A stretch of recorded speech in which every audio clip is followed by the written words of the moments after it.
그 자원이 없잖아요. 그리고 인구가 작잖아요. 또 땅이 작잖아요. 그런데도 세계에서 12번째 부자예요. 이건 굉장한 사건인데 하나님의 축복이 아니고는 될 수 없는 일들이에요. 네. 그러면서 또 여권의 파워가 나왔어요. 여권. 여권이 우리나라가 세계 2등 했어요. 우리나라 여권이 전 세계가 237개국인데 우리나라 여권으로 갈 수 있는 나라가 190개가 됐어요. 1등이 2개밖에 차이 안 나요. 일본하고 싱가포르예요. 거기는 192개국. 근데 이 개국은 우리가 안 가도 되는 나라예요. 그러니까 사실상 우리가 뭐 굉장한 선두권에 살아가는 사람들이에요. 한국이 정말 어려운 보릿고개를 지나서 살만하니까 사람들이 제주도를 가기 시작했어요. 그리고 나서는 이제 동남아를 가기 시작했어요. 그때 시골 사람들이 농부기 다 끝내놓고 할머니들이 한 미용실에 가서 똑같이 빤말 한 거예요. 꼬부리 빤말 한 거예요. 흑인처럼 꼬불꼬불해졌어요. 그리고 또 동남아를 가면 여러분 특별히 태국 가면 잊어버린다고 똑같이 빨간 티셔츠를 맞춰 입었어요. 그걸 입고 가서 이민국을 통과하는데 이민국 직원이 혼란이 왔습니다. 여러분. 도대체 한국 똑같은 사람이 지나갔는데 모르는 거예요. 옷도 똑같고 머리도 똑같고 표정도 똑같아요. 이러다가 더 국력이 성장해서 캘리포니아, 라스베가스, 그랜드 캐년 이쪽으로 가기 시작했어요. 이제 거기도 이제는 싱거워요. 그래서 가는 곳이 유럽이에요. 유럽 사람들이 한국 사람 보고 굉장히 신기했어요. 눈도 작고 아주 귀여우니까. 그리고 또 K-팝의 나라, BTS 나라에서 왔다고 너무 막 기대했어요. 근데 어느 날, 어느 시점에서 안 왔으면 좋겠다는 거예요. 왜요? 새벽에 일찍 일어나서 막 샤워를 하고 떠들고 밥을 먹고 유럽 사람들은 여러분 여행할 때 이렇게 일어나서 모닝커피 하고 낭만적으로 여러분 쉬면서 여행을 하는데 우리는 전투적이고 이 사람들이 힐링적이고 이게 서로 코드가 부딪히는 거예요. 맞질 않아요. 그리고 또 이제 관광을 시작하면요 유럽 사람들은 깊이 이걸 또 공부를 해요. 다 읽어보고 또 자기의 삶에 적용하고 기록하고 이러는데 한국 사람들은 가서 인증샷 빨리 와 찍고 끝 가버리는 거예요. 그리고 너 몇 개 갔어? 나보다 많이 갔네. 이걸로 만족을 하게 됐습니다. 우리가 국력은 성장했는데 의식이 아직 못 올라왔던 거예요. 우리 신앙도 똑같아요. 우리가 교회는 커지고 교인도 많아졌어요. 기독교가 파워는 생겼는데 전에는 의식이 좀 낮았어요. 그래서 이것을 이제 성숙해서 지금 많이 올라와서 우리가 세계 선교를 하고 있지 않습니까? 이 이스라엘에서도 똑같은 일이 일어났어요.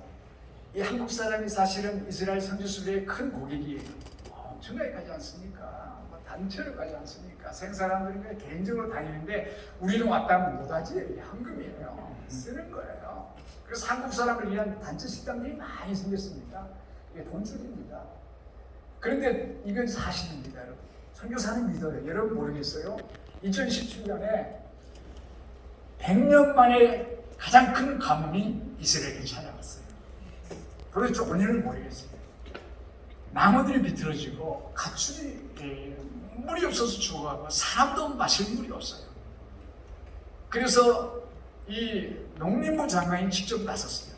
이 원인을 찾자. 도대체 무엇이냐 찾아보니까 원인이 한국 사람이에요. 아니 이스라엘에 비 온 거 안 온 거 무슨 한국 사람하고 차이가 있어요? 있다는 거예요. 한국 사람들이 성지순례 와서 새벽같이 일어나서 전부 새벽 기도를 하는데 똑같은 기도를 하는데 여러분 오늘 하나님 비가 오지 않게 해주십시오. 오늘 좋은 날씨 주셔서 오늘 주님의 성지를 따라가게 해주십시오. 모든 팀이 다 같이 이 기도를 하는 거예요. 하나님이 기도를 들으셨어요. 그리고 비를 멈춰버렸어요. 그래서 농림부 장관이 직접 나서서 한국 사람들 오게 해야 될 것인가 말아야 될 것인가 그걸 의논하다가 이런 결론을 내렸어요. 유대인들이 해당이지 않습니까? 모든 해당에 공문을 보냈어요. 그리고 유대 사제들 유대교 교인들 전부 유대인들 예루살렘 통곡벽으로 나오라. 그날이 12월 28일입니다. 다 나왔어요. 기도했어요. 그런데 4일 만에 이스라엘에서 가장 큰 홍수가 났어요. 하나님이 또 기도를 들으신 거예요. 그래가지고 가장 큰 홍수가 나서 이제 기도 그만이에요. 여러분 이게 성경적이냐 이렇게 묻는 분 있는데 성경적이에요. 엘리야가 3년 6개월 비가 안 올 때 기도하니까 어땠어요? 비가 왔어요. 성경이 있잖아요. 이걸 믿는 믿음이 선교사의 믿음인데 우리 선교지도 그래요. 여러분. 어느 날 어느 신우의 팀이 그 대기업의 신우의 팀이 왔는데 우기 왔어요. 스콜이에요.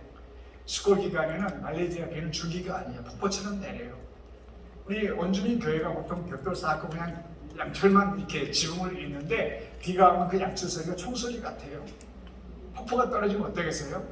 아무 소리도 안 들려요. 아니 7시 반 예배인데 사람들이 못 오겠어요.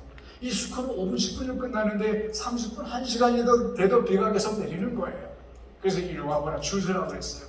기회가 되고 비 멈추기 위해서 기도하자. 끝에 손 들어가 딱 들어요. 막 기도하고 제가 예수님의 이름으로 기도합니다. 아멘 하니까 비가 딱 멈춘 거예요. 아멘. 우리 그날 설교 안 했어요. 설교가 필요 없어. 하나님 살아계시는데 무슨 설교를 해요?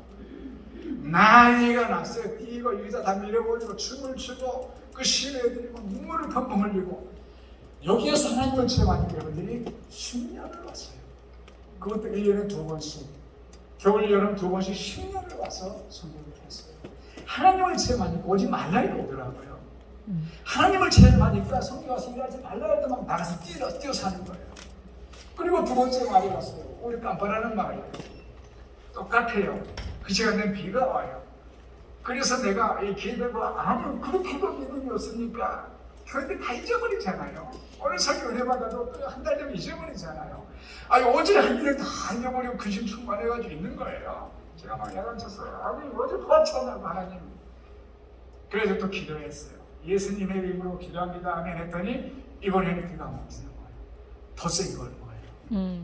수교사 체면이 말이 아니에요. 목사 체면이 말이 아니에요.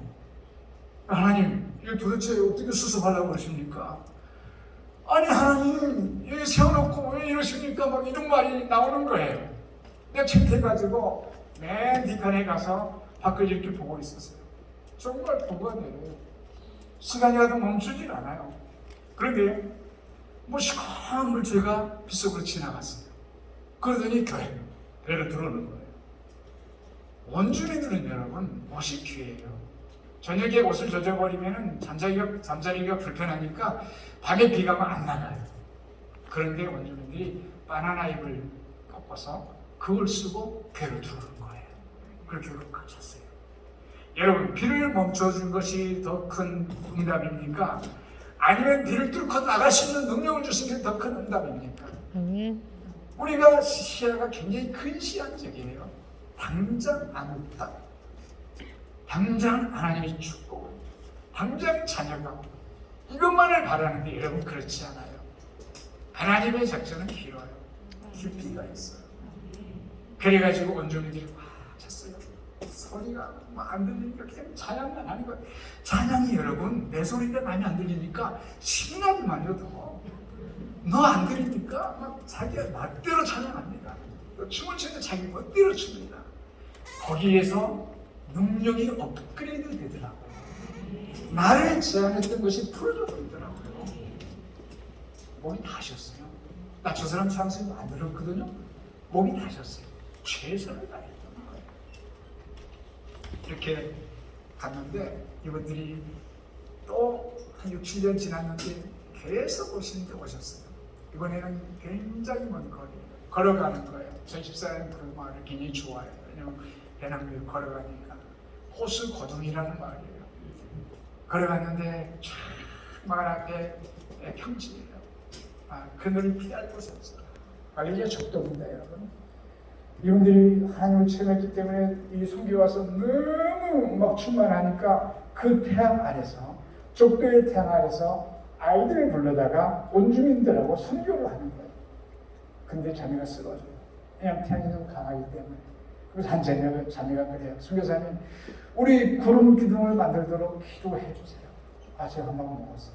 내가 먼저 해야 되는데 자매가 먼저 했어요. 그래서 하늘을 보니까 하늘이 파래요.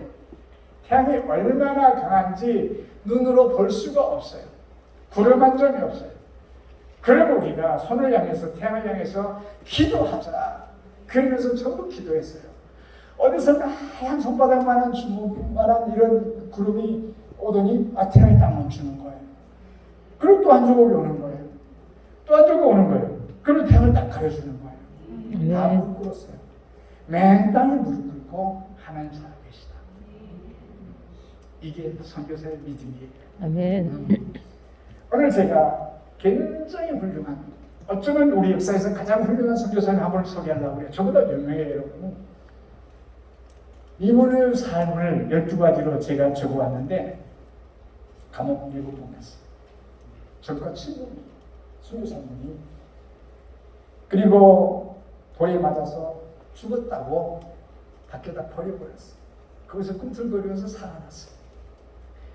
그리고 배를 타고 복음을 전하러 가다가 3번 배가 파산해서 바닷속에 일주일 둥둥 떠 있었어요.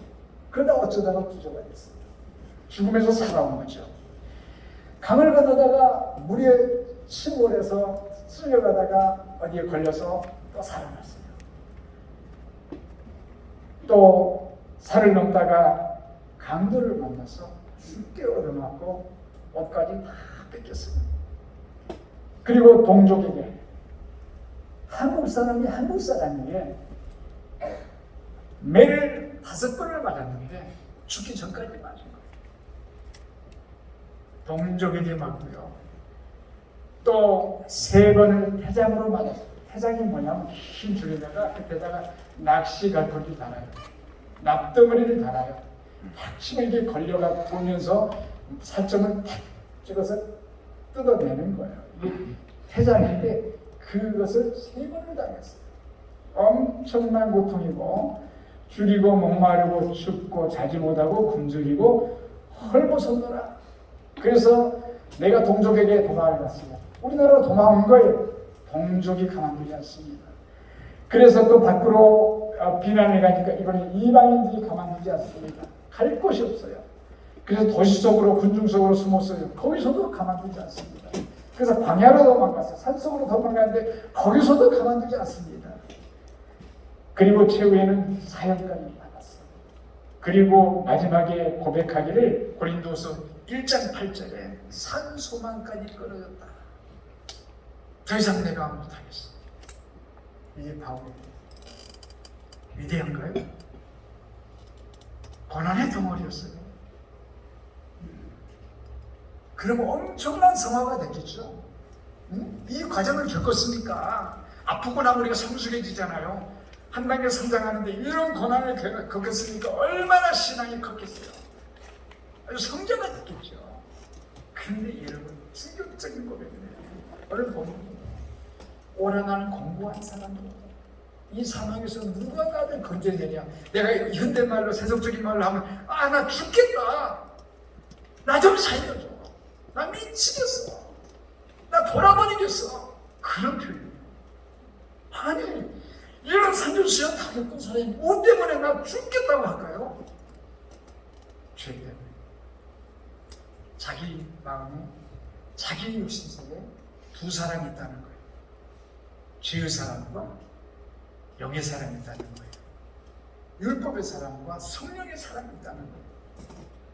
아니 내가 대중 앞에 섰을 때는 괜찮은데 혼자 와서 있으니까 막 음란한 생각이 나오고 잡생각이 나오고 그것을 바울도 이길 수 없는 거예요. 성경도 이길 수 없는 거예요. 나 죽겠다. 살려달라. 여러분 엠번방 뉴스 공개됐으니까 다 아니까 조주빈 그 사람이 42년형을 받았어요.